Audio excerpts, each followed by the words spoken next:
La oficina del bufete de abogados en Puerto Madero, con vistas al Río de la Plata, olía a café recién hecho, a madera lustrada y a una ambición desmedida. Las paredes estaban cubiertas de estanterías repletas de códigos civiles que nadie consultaba ya, y diplomas enmarcados que gritaban prestigio. Era uno de esos lugares asépticos donde los destinos humanos se decidían con la frialdad de una transacción bursátil, donde los matrimonios se disolvían con la misma eficiencia burocrática con la que se firmaba una fusión corporativa. Sofía Valdés estaba sentada en una silla de cuero negro, con la espalda recta y las manos entrelazadas sobre su regazo, exhibiendo una calma que desconcertaba a todos los presentes en la sala. Llevaba un vestido sencillo de lino color crema que resaltaba su figura delgada, y su cabello castaño caía en ondas suaves sobre sus hombros. No llevaba joyas, excepto la alianza de oro en el dedo anular izquierdo, ese anillo que en cuestión de minutos dejaría de tener cualquier significado. Su rostro era una máscara de serenidad impasible, sus ojos color miel, fijos en los documentos desplegados frente a ella, no revelaban absolutamente nada, ni dolor, ni rabia, ni alivio, solo un silencio profundo y abismal. Al otro lado de la mesa de caoba, Javier Ortega la observaba con los brazos cruzados y una expresión de hastío mal disimulado. Javier era un hombre innegablemente atractivo de 38 años, con el cabello oscuro peinado hacia atrás, la barba recortada con precisión milimétrica y un traje italiano gris marengo que costaba más que el salario anual de muchos argentinos. Hola, disculpa la molestia, pero te pido que le des me gusta y te suscribas al canal. Así me ayudas a traerte más videos de historias como este. Gracias. Todo en él gritaba dinero y éxito, desde el reloj de lujo en su muñeca hasta la arrogancia con la que miraba a la mujer con la que había compartido su vida durante 7 años. Él era el director financiero de una de las constructoras más importantes de Buenos Aires, un cargo que le había proporcionado un estilo de vida lujoso en el exclusivo barrio de Recoleta, un estatus que él consideraba merecido y que su esposa, en su opinión, nunca había sabido apreciar o acompañar. 7 años de matrimonio terminaban en aquella sala con la misma falta de ceremonia con la que habían transcurrido.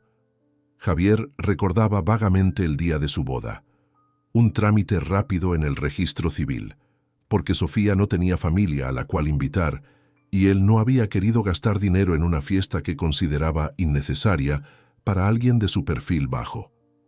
Ella había llegado con un vestido blanco comprado en liquidación, los ojos brillantes de esperanza. Él había llegado revisando correos en su BlackBerry. Desde el principio, Sofía había sido invisible para él. La había conocido en una cafetería cerca de su oficina en el microcentro, donde ella trabajaba como camarera mientras intentaba pagar sus estudios de diseño de interiores. Era bonita de una manera sutil, silenciosa. Javier se interesó en ella porque necesitaba a alguien que cuidara de su apartamento, que preparara sus cenas, que estuviera disponible cuando él quisiera compañía, pero que no exigiera nada a cambio. El matrimonio había sido una conveniencia, una esposa presentable sin el esfuerzo de una relación real. Y Sofía había cumplido su papel con una perfección dolorosa. Había abandonado sus estudios cuando él le dijo que el arte no daba dinero. Había dejado su empleo cuando él decidió que no quedaba bien que la esposa de un director sirviera mesas. Se había convertido en la sombra perfecta, siempre presente, pero nunca notada. Javier nunca se había molestado en conocerla de verdad. No sabía cuál era su música favorita, no sabía que ella leía a Borges y Cortázar escondida en el baño, no sabía que ella dibujaba bocetos increíbles en cuadernos que guardaba en el fondo del armario. Lo que Javier sabía con certeza absoluta era que estaba aburrido. Hacía 2 años mantenía un romance con Camila, una becaria de 24 años de su empresa. Camila era todo lo que Sofía no era: ruidosa, exigente, ambiciosa y amante de las redes sociales. Ella lo hacía sentir joven y poderoso. No importaba que Sofía hubiera descubierto los mensajes, las facturas de hoteles en Punta del Este, el perfume ajeno en la camisa. De hecho, Cuando ella lo confrontó 3 meses atrás con la voz temblorosa, él sintió alivio. Esperaba gritos y escándalos latinos. En cambio, ella apenas preguntó si él quería el divorcio. Cuando él dijo sí, ella asintió y se fue a dormir al cuarto de huéspedes. Ahora el abogado de Javier, un hombre calvo que cobraba en dólares, explicaba los términos del acuerdo con satisfacción. Sofía no pedía nada, ni el apartamento en Recoleta, ni pensión, ni parte de las inversiones. Solo quería irse con su ropa y sus libros. Javier apenas podía creer su suerte. Se había preparado para una guerra, había blindado su patrimonio, escondido activos. Pero Sofía no luchaba. Ella firmaba cada página con una caligrafía elegante y pausada, sin levantar la vista. Cuando terminó de firmar la última hoja, Sofía se quitó la alianza del dedo y la colocó suavemente sobre la mesa. El sonido del metal golpeando la madera resonó en el silencio de la sala como un disparo. Javier observó el gesto con una mezcla de triunfo y algo que se parecía vagamente a la incomodidad.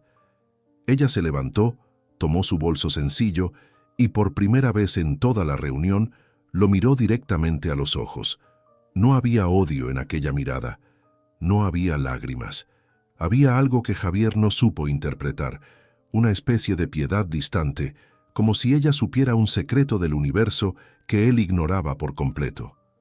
«Adiós, Javier», dijo ella, con la voz firme y clara, y sin mirar atrás, Sofía Valdés salió de la sala y de su vida.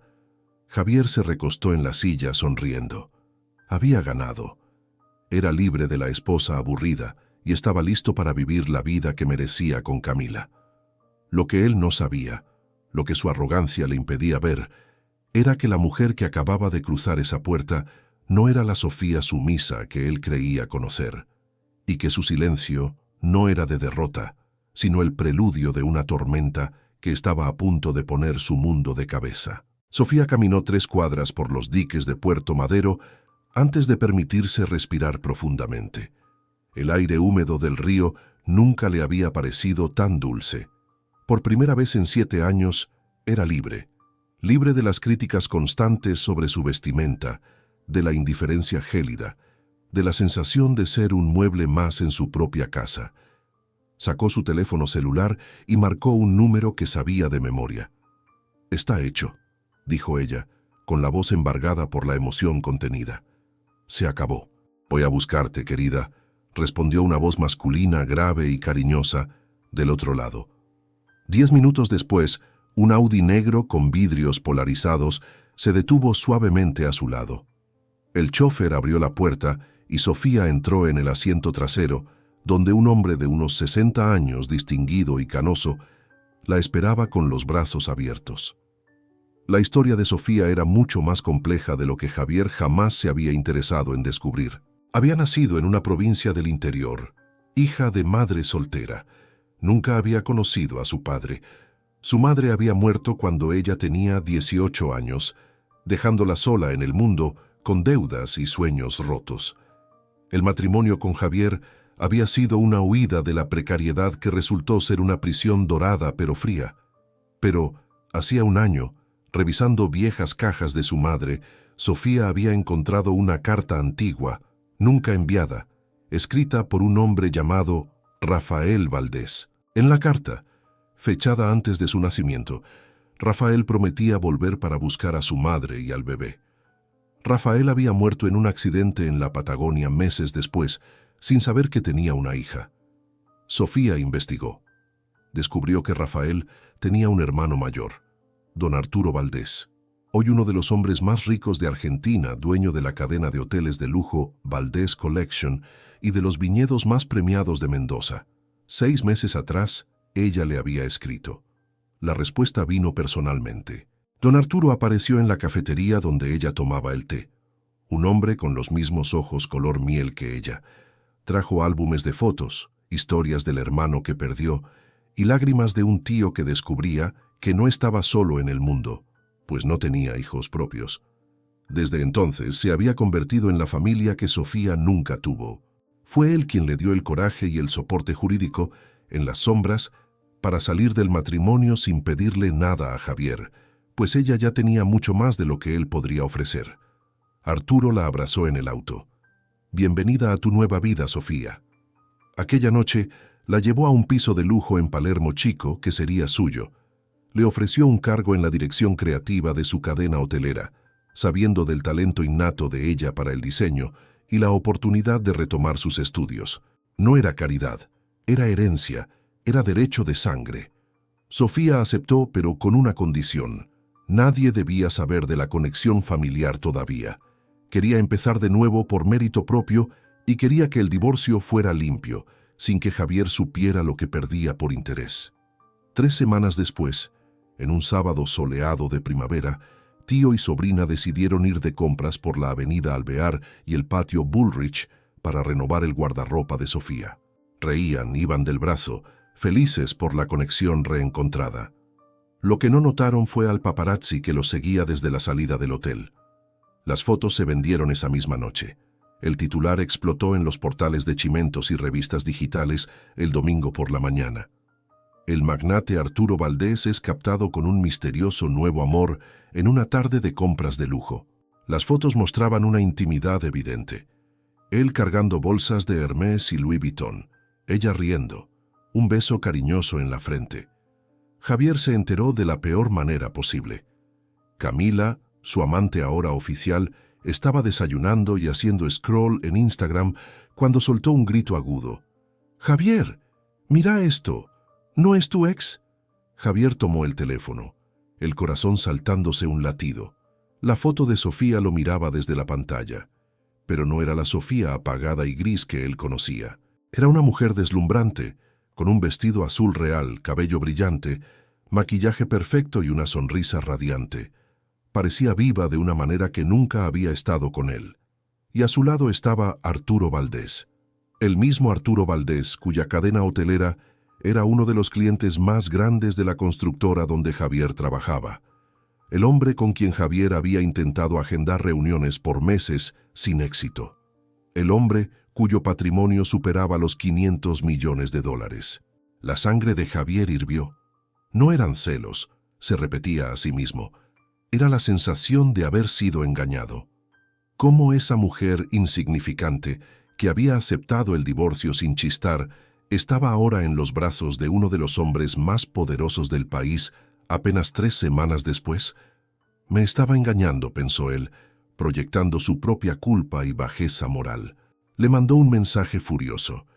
«¿Es verdad? ¿Estabas con Valdés mientras estábamos casados? ¿Por eso no pediste nada en el divorcio? Sos una hipócrita». La respuesta llegó 20 minutos después, breve, fría y devastadora. «Mi vida ya no es asunto tuyo, Javier. Deseo que seas tan feliz como yo lo soy ahora». Y a continuación fue bloqueado. Javier no durmió esa noche. La humillación pública estaba apenas comenzando, y él no tenía idea de que el verdadero golpe, el financiero y profesional, estaba siendo preparado para la mañana siguiente con la precisión de un reloj suizo. Las semanas siguientes fueron un torbellino para Sofía. Tras la explosión de la noticia, ella y don Arturo decidieron que era hora de revelar la verdad antes de que los rumores de amante cazafortunas mancharan la reputación de ambos. Convocaron una conferencia de prensa en la sede del Grupo Valdés. Arturo subió al estrado y presentó a Sofía no como su nueva pareja, sino como lo que realmente era, su sobrina, la hija perdida de su amado hermano Rafael. La revelación fue una bomba que eclipsó todos los chismes anteriores. La narrativa cambió instantáneamente, de amante misteriosa a la heredera secreta, la Cenicienta moderna que descubrió su linaje real. Sofía manejó la atención con una gracia que sorprendió a todos. Dio una única entrevista a una periodista respetada, contando su historia con honestidad, pero sin victimismo. Habló de su madre con amor, de los años difíciles trabajando como camarera. Cuando le preguntaron sobre su exmarido, no mencionó el nombre de Javier. Solo dijo: «Algunas experiencias dolorosas sirven para enseñarnos quiénes no queremos ser y qué no debemos aceptar nunca más».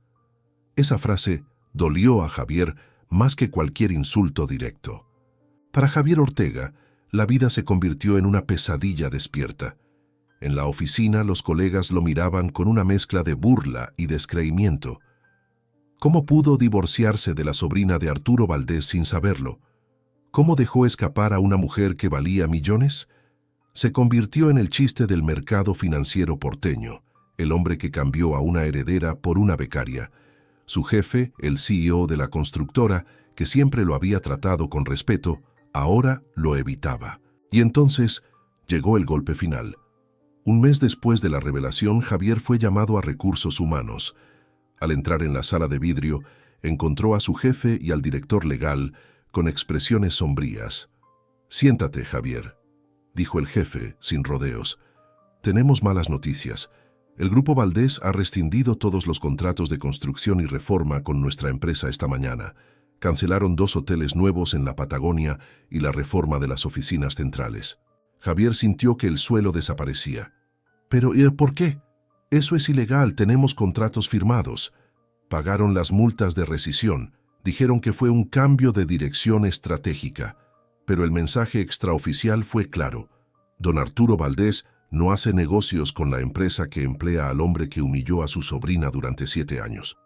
El silencio en la sala era ensordecedor. «La pérdida de estos contratos va a exigir una reestructuración inmediata de la empresa, Javier», continuó el jefe.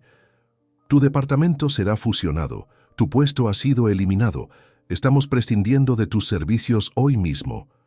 Javier intentó argumentar, suplicar, pero era inútil.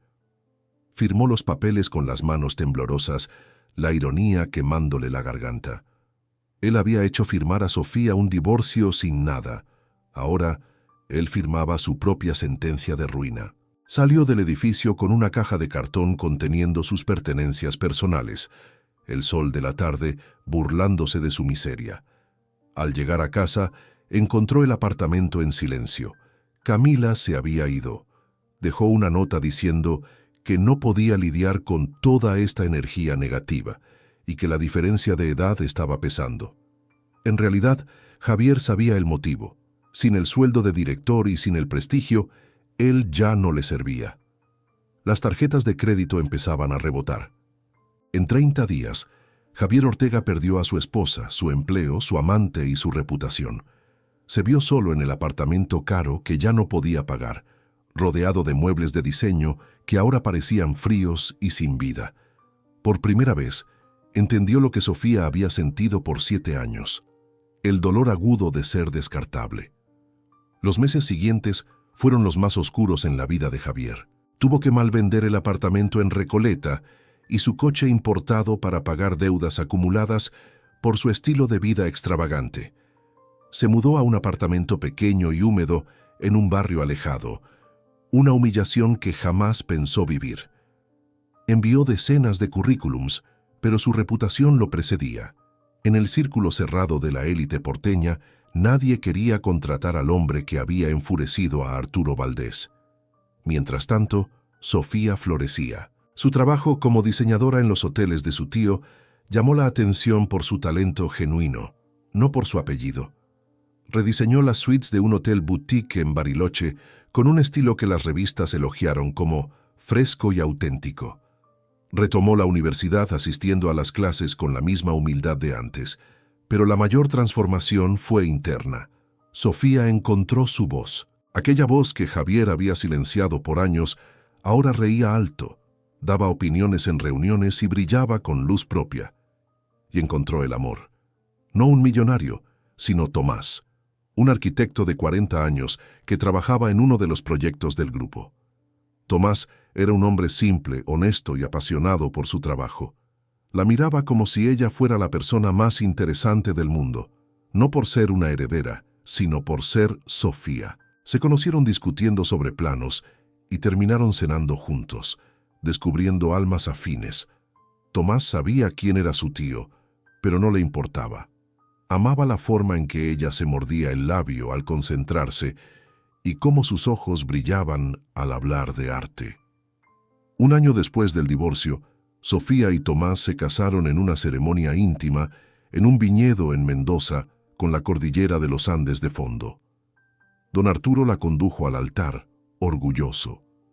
No había prensa, solo familia y amigos verdaderos. Javier se enteró por las redes sociales, vio las fotos. Sofía radiante en un vestido sencillo, abrazada a un hombre que la miraba con adoración absoluta. La leyenda decía: encontré a alguien que ve mi luz, incluso cuando yo la había olvidado. Algo se quebró dentro de Javier esa noche. No fue amor. Él sabía que nunca la había amado. Fue la comprensión tardía y brutal de todo lo que había desperdiciado. Había tenido la oportunidad de crecer, de ser un compañero real, y lo había tirado todo por la borda por arrogancia y lujuria. Lloró. Lloró por la persona que podría haber sido. Lloró porque entendió que el karma no era un castigo divino, sino un espejo implacable de sus propias acciones. 3 años después, Sofía recibió una carta en su oficina. No tenía remitente, pero reconoció la letra de inmediato. Era Javier. La carta no pedía dinero, ni perdón, ni una segunda oportunidad. Era apenas un relato honesto. Javier contaba que había pasado 2 años en terapia, que había conseguido un empleo simple como contable en una pequeña empresa familiar, lejos del mundo corporativo tóxico. Contaba que había aprendido lo que significaba ser invisible y que, finalmente, entendía el dolor que había causado. Terminaba diciendo: gracias por enseñarme la lección más importante de mi vida, aunque haya sido a través del dolor que yo mismo causé. Prometo ser mejor no para ti, sino para mí mismo y para cualquier persona que cruce mi camino en el futuro. Sé feliz, Sofía. Te lo mereces. Sofía leyó la carta 2 veces. Sintió una punzada de emoción, una mezcla de tristeza por el pasado y alivio por el presente. Luego dobló el papel cuidadosamente y lo guardó en una caja de recuerdos, junto con cartas de su madre y la invitación de su boda. No respondió. No hacía falta. Algunas historias no terminan con venganza o reconciliación dramática.